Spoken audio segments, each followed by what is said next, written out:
Hello everyone, आप सभी का इस चैनल में स्वागत है। मैं डॉक्टर तीर्थ चर्चा, आपका फिजियोथेरेपिस्ट। दोस्तों, क्या आपको पता है कि आपके घुटने में हो रहे दर्द का कारण घुटने घिसने का, घुटने में गैप कम होने का या घुटने से ग्रीस कम होने का, इन सब का मुख्य कारण, रूट कॉज या कहें तो जड़ एक ही है। वो है हमारी पैर की, टांगों की मांसपेशियों का कमजोर होना।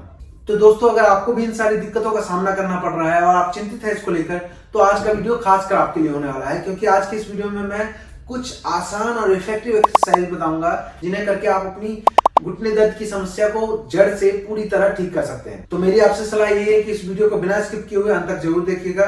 तो अगर आप इस चैनल में नए हैं तो कृपया इस चैनल को सब्सक्राइब करके बेल आइकन को दबा दीजिएगा, ताकि ऐसे ही हेल्थ रिलेटेड वीडियो का अपडेट आपको मिलता रहे और आप घर बैठे ही स्वास्थ्य लाभ ले सके। दोस्तों, अब ये सवाल आता है सभी लोगों का कि हमारी जो घुटना है, घुटने में जो दर्द है वो एक ज्वाइंट्स की प्रॉब्लम है, जोड़ की प्रॉब्लम है, बोन की, हड्डियों की प्रॉब्लम है। तो हड्डियों की प्रॉब्लम से मांसपेशियों का कमजोर होने से क्या लेना देना है?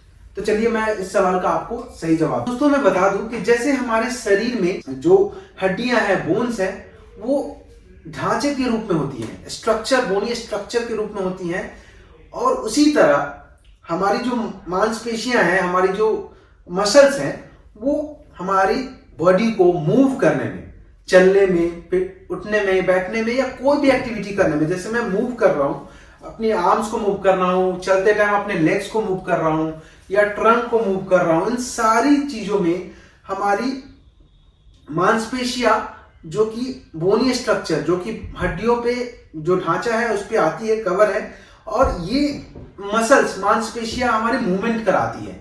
और यहां तक कि हम जब खड़े हैं तो खड़े होने का वजह है हमारी मांसपेशियों का मजबूत होना। हमारी मांसपेशियां जब वर्क कर रही हैं तभी हम खड़े हैं। अगर तो जो हमारा बॉडी है वो मस्कुलर स्केलेटल सिस्टम पे वर्क करता है, मतलब हमारी मांसपेशियां और साथ ही साथ बोन्स, ये दोनों मिलके ही मूवमेंट को या खड़े रहने में या कोई भी एक्टिविटी करने में मदद करती है। तो दोस्तों, अब होता क्या है इसमें कि हमारा जो घुटना है, हमारा जो नी ज्वाइंट है, एक वेट बियरिंग ज्वाइंट है। मतलब कि जब हम खड़े हैं तो हमारा पूरे बॉडी का भार, हमारे पूरे शरीर का भार घुटने पे आता है। और जब हम चलते हैं या कोई एक्टिविटी करते हैं, रनिंग, दौड़ते हैं, सीढ़ियां चढ़ते हैं या कोई भी लोअर लिम्ब की, पैरों की एक्टिविटी करते हैं, इसमें हमारा पूरे शरीर का भार घुटने पे आता है। तो दोस्तों, जैसा कि मैंने बताया कि घुटना जो है, हमारा जो नी ज्वाइंट है, वेट बेयरिंग ज्वाइंट है, और वेट बेयरिंग ज्वाइंट होने की वजह से हम अब आजकल की जीवन शैली में जो ज्यादातर काम है वो या तो बैठ के करते हैं, या आप खड़े होकर करते हैं, या चल के करते हैं। तो इन सारी एक्टिविटी में हमारी जो नी ज्वाइंट है, नी ज्वाइंट को हेल्दी रखने के लिए जो मांसपेशियां होती हैं, जब मांसपेशियां धीरे धीरे थकावट की वजह से, हम डेली लाइफ में काम तो कर रहे हैं लेकिन पैर की मांसपेशियों को मजबूत रखने के लिए कोई एक्सरसाइज नहीं करते हैं, इसकी वजह से हमारी मांसपेशियां धीरे धीरे वक्त के साथ थकावट की वजह से, और हम काम ज्यादा करते हैं, उसकी वजह से हमारी जो पैरों की मांसपेशियां हैं वो धीरे धीरे कमजोर होती हैं। और कमजोर होने की वजह से अब क्या हुआ, जब हमारी मांसपेशियां कमजोर है, एक बोन है और हमारी मांसपेशियां हैं, मांसपेशियां मूवमेंट प्रोवाइड कर रही है, खड़े रहते टाइम वर्क कर रही है, जिससे कि हम खड़े हैं। तो जब हमारी मांसपेशियां कमजोर होंगी तो जाहिर सी बात है कि हमारा पूरे बॉडी का भार अब मांसपेशियां लोड नहीं लेंगी तो हमारे बोन्स पे आएगा, ज्वाइंट्स पे आएगा। अब जो ज्वाइंट्स पे आएगा तो ज्वाइंट्स पे क्या चेंजेस आएंगे, घुटने ज्वाइंट पे जब हमारा वेट आने लग गया मांसपेशियों के कमजोर होने की वजह से, तो धीरे धीरे इसमें चेंजेस ये आता है कि पहले हमारे घुटनों के बीच कार्टिलेज होती है, जो कि हमारे मूवमेंट को स्मूथ बनाती है और इजिली हम मूवमेंट कर पाते हैं, घुटने को मूव कर पाते हैं। जो घुटने को मूव कर पा रहे, हमारे घुटने के बीच कार्टिलेज होती है और साइनोवियल फ्लूइड होती है। साइनोवियल फ्लूइड आम भाषा में हम इसे ग्रीस बोलते हैं।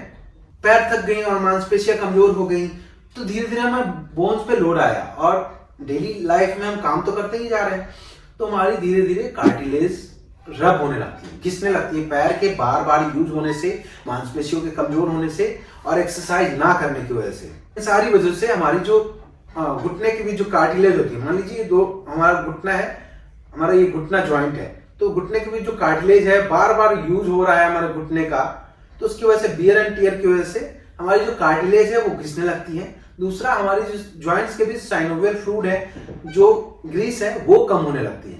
उसके बाद क्या होता है, जब कार्टिलेज घिसेंगी तो ज्वाइंट के बीच, जो हमारे जोड़ के बीच जो गैप है वो धीरे धीरे कम होने लगेगा, और धीरे धीरे कम होगा, और उसके बाद हमारे बोन्स भी, जो हमारे ज्वाइंट्स है, जो हमारी हड्डियां हैं वो आपस में घिसने लगेंगे, रब करने लगेंगी, जिसकी वजह से धीरे धीरे हमारे पैर से कट कट की आवाज आने लगती है। ये प्रॉब्लम बहुत लेट होती है, मतलब जब कंडीशन बहुत ज्यादा सीवियर होती है तब हमारे घुटने से कट कट की आवाज आने लगती है। तो ये सारी दिक्कतें आती हैं किस कारण से? रूट कॉज क्या है? शुरुआत कहां से?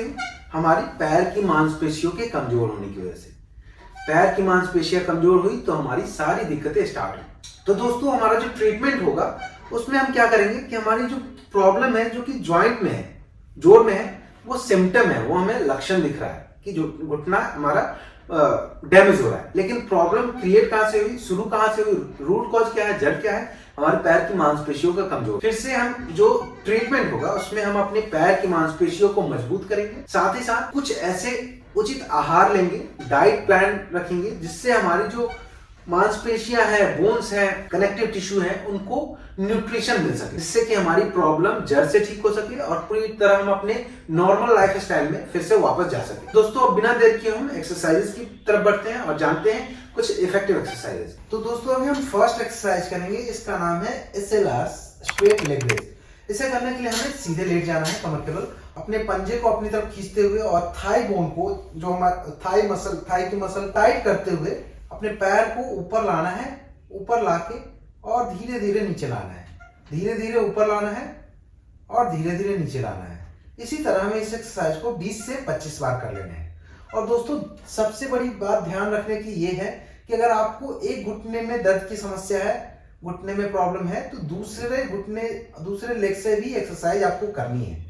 ऐसा नहीं एक ही लेग से एक्सरसाइज करनी है, क्योंकि जब हमारे एक घुटने में समस्या होती है, घुटने दर्द की समस्या होती है, तो हम घुटने दर्द की वजह से जो वेट है, जो वजन है, हम अपने दूसरे घुटने पे ट्रांसफर कर देते हैं, दूसरे घुटने पे हम अपना पूरा वेट देने लगते हैं, जिसकी वजह से धीरे धीरे हमारा दूसरा घुटना भी अफेक्टेड होने लगता है, हमारा दूसरा घुटने में भी दर्द शुरू हो जाता है। तो साथ साथ हम दोनों घुटने की मसल को, मांसपेशियों को मजबूत करेंगे। दूसरे लेग से भी हमें सेम कुछ इस तरह हमें लेग को रेज करना है, धीरे धीरे और नीचे लाना है। इसी तरह में इस एक्सरसाइज को दोनों लेग से 20 से 25 बार कर लेने हैं। दोस्तों हम सेकंड एक्सरसाइज करेंगे लेटरल लेग रेज। इसे करने के लिए हमें करवट लेके लेट जाना है। करवट लेके लेटते टाइम ध्यान रखना है कि जो हमारा नीचे का पैर होगा उसके घुटने को मोड़ लेना है और जो दूसरा घुटना है उसको सीधा रखना है। अभी अपने ऊपर वाले घुटने के लेग को ऊपर, पैर को ऊपर लाना है और धीरे धीरे नीचे लाना है। जैसे हमने सामने सीधे होकर लेग रेज किया था, वैसे ही हम करवट लेके लेग रेज करेंगे। इसे करने से हमारी साइड की, जो लेटरल साइड की जो मांसपेशियां हैं थाई मसल की, वो मजबूत होंगी। धीरे धीरे ऊपर लाना है और धीरे धीरे नीचे लाना है। इसी तरह में इस एक्सरसाइज को दूसरे साइड से भी, दूसरे लेग से भी कर लेना है साथ साथ। दूसरे लेग से करने के लिए दूसरी तरफ करवट लेके लेट जाना है और लेग को ऊपर लाना है और धीरे धीरे नीचे लाना है। इसी तरह में इस एक्सरसाइज को दोनों तरफ से, दोनों साइड से 20 से 25 बार कर लेना है। दोस्तों अब हम थर्ड एक्सरसाइज करेंगे।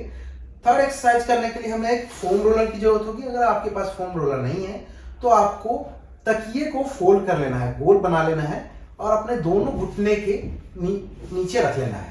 इससे क्या होगा कि जो हमारा घुटना है, घुटने का हाइट जो है ऊंचा हो जाएगा, घुटना ऊपर हो जाएगा। और अभी क्या करना है कि हम अपने थाई बोन, जो हमारी घुटने से ऊपर के बोन है, उसको बिल्कुल मूव नहीं करना है और जो घुटने से नीचे का बोन है को ऊपर की तरफ लाना है और धीरे धीरे नीचे की तरफ लाना है। धीरे से ऊपर लाना है और धीरे धीरे नीचे लाना है। इससे हमारी जो मीडियल, हमारी थाई मसल की अंदर साइड की जो मांसपेशियां हैं वो मजबूत होंगी।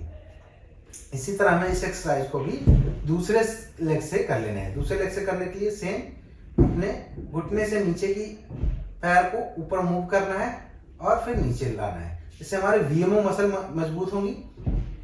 इस एक्सरसाइज को भी हमें 20 से 25 बार करने हैं दोनों लेग से। दोस्तों अब हम नेक्स्ट एक्सरसाइज करेंगे एडक्टर आइसोमेट्रिक। इसे करने के लिए हमें एक तकिए की जरूरत होगी। तकिए को अपने दोनों घुटने के बीच में रख लेना है, फोल्ड करके, मोड़ के। और अभी क्या करना है कि अपने दोनों घुटने से अंदर की तरफ तकिए को दबाना है। तकिए को दबाते हुए हमें 10 गिनने तक रोक के रखना है, होल्ड करना है। 1 2 3 4 5 6 7 8 9 10। फिर रिलैक्स करना है, ढीला छोड़ना है, थोड़ी देर रेस्ट लेनी है, 1 से 2 सेकेंड, और फिर से पुश करना है, दबाना है और 10 गिनने तक होल्ड करना है। ऐसे ही आपको 10 से 15 बार करने हैं। इससे हमारी थाई मसल है उसकी अंदर वाली मसल मजबूत होंगी। दोस्तों अब हम नेक्स्ट एक्सरसाइज करेंगे एबडक्टर आइसोमेट्रिक। इसे करने के लिए हमें एक थेरा बैंड की जरूरत होगी, रेजिस्टेंस बैंड की जरूरत होगी। आप ऑनलाइन ले सकते हैं या किसी भी स्पोर्ट्स शॉप में आपको मिल जाएगा। उसको लूप ले ले तो लूप बढ़िया है, नहीं तो नॉर्मल थेराबैंड को भी बांध के लूप बना ले। और हमें अपने दोनों घुटने में कुछ इस तरह लूप बना के पहन ले। और अभी क्या करना है, दोनों घुटने को मोड़ के अभी दोनों पैर को बाहर की तरफ लेके जाना है, बाहर की तरफ दबाना है, बाहर की तरफ पुश करना है। बाहर की तरफ जहां आपको अच्छा स्ट्रेंथ फील हो, अच्छा रेजिस्टेंस फील हो, वहां पे उसी पोजीशन पे रोक के आपको 10 सेकेंड 10 काउंट तक होल्ड करना है, 10 काउंट तक रोक के रखना है। 1 2 3 4 5 6 7 8 9 10। इसे करने से हमारी बाहरी हिस्से की जो थाई मसल है उसके बाहरी हिस्से की मांसपेशियां मजबूत होंगी। इसे करते हुए हमें 10 गिनने तक होल्ड करना है और ऐसे हमें 10 से 15 बार करने हैं। दोस्तों अभी हम नेक्स्ट एक्सरसाइज करेंगे क्वाड्रिसेप्स आइसोमेट्रिक। इसे करने के लिए हमें एक तौलिए के रोल की जरूरत होगी।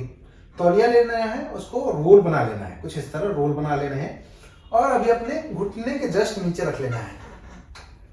घुटने के जस्ट नीचे रख के अभी अपने घुटने से नीचे की तरफ इस तौलिए के रोल को दबाना है और दबाते हुए हमें 10 गिनने तक होल्ड करना है। 1 2 3 4 5 6 7 8 9 10। इसे करने से हमारी क्वाड्रिसेप्स मसल बहुत ज्यादा स्ट्रांग होंगी, जिससे हमारी जो भार है वो पैर लेंगी और हमारे घुटने पे डायरेक्ट वेट नहीं आएगा, जिससे हमारी जो घुटने दर्द की प्रॉब्लम है, जो घुटना है डैमेज हो गया, उसकी हीलिंग में मदद मिलेगी। इसी तरह हमें इस एक्सरसाइज को दूसरे लेग से भी दूसरे घुटने के नीचे रखते हुए और पुश करना है। पुश करते हुए 10 गिनने तक होल्ड करना है और होल्ड करने के बाद आपको इसी तरह इस एक्सरसाइज को दोनों लेग से 10 से 15 बार दोहरा लेने हैं। दोस्तों अभी हम नेक्स्ट एक्सरसाइज करेंगे हैमस्ट्रिंग आइसोमेट्रिक। इसे करने के लिए हमें क्या करना है कि इसी टॉवेल रोल को अपने एडी के जस्ट नीचे रख लेना है। एडी के नीचे रखने के बाद अभी एडी से इसको टॉवेल रोल को नीचे दबाना है।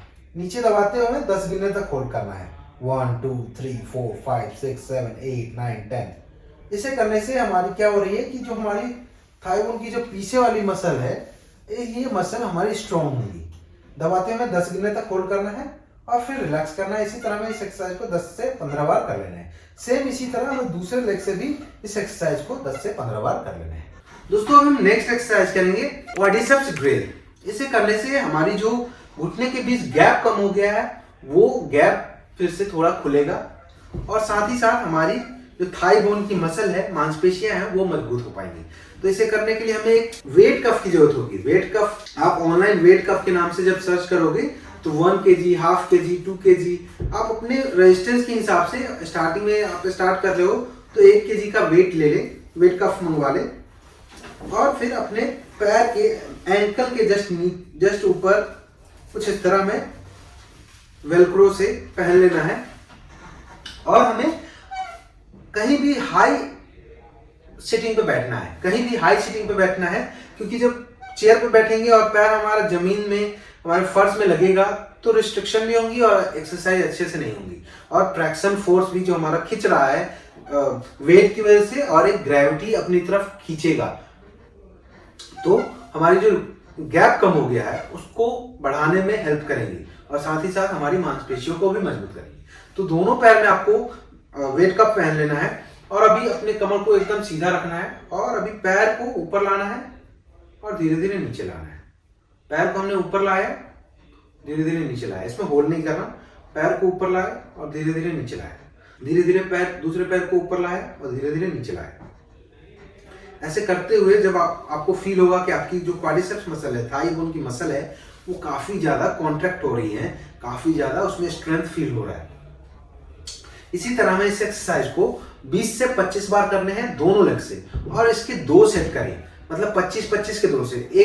एक लेग से आपको 50 बार करने हैं, 25 बार एक सेट में, फिर 25 बार दूसरे सेट में। दोस्तों अभी हम नेक्स्ट एक्सरसाइज करेंगे हील रेज। हील रेज जो कि हमारी काफ मसल कराती है। काफ मसल हमारी बॉडी की सेकंड हार्ट होती है। ऐसे तो अपर बॉडी की जो ब्लड है उसको नीचे की तरफ हमारी हार्ट लाती है, लेकिन जो हमारी लोअर बॉडी की, जो हमारी लेग की जो नीचे की जो ब्लड है, उसको हमारी जो काफ मसल है ऊपर की तरफ पंप करती है, जिससे कि हमारी जो लेग की ब्लड है वो ऊपर की तरफ पंप होती है। तो जब हम हील रेज करते हैं तो हमारी जो काफ मसल है वो एक्टिव होती है, जिससे कि हमारे नी जॉइंट के अराउंड जो ब्लड सर्कुलेशन है वो बढ़ता है।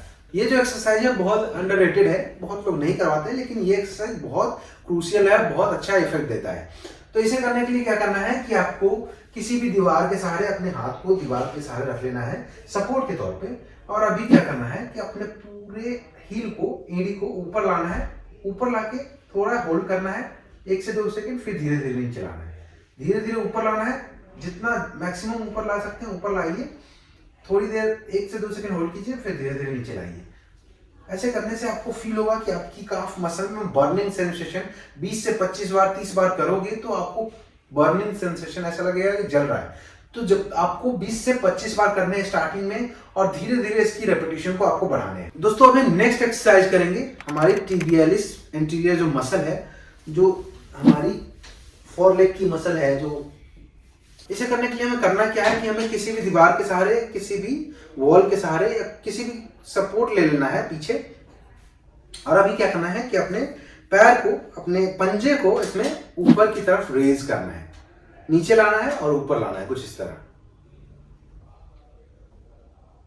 इसे भी आपको 20 से 25 बार करने हैं और धीरे धीरे आप इसकी रेपिटेशन बढ़ा सकते हैं। इन दोनों एक्सरसाइज को, हील रेज और tibialis रेज को आपको 2 सेट में करने हैं, 25-25 के 2 सेट, मतलब टोटल 50 करने हैं।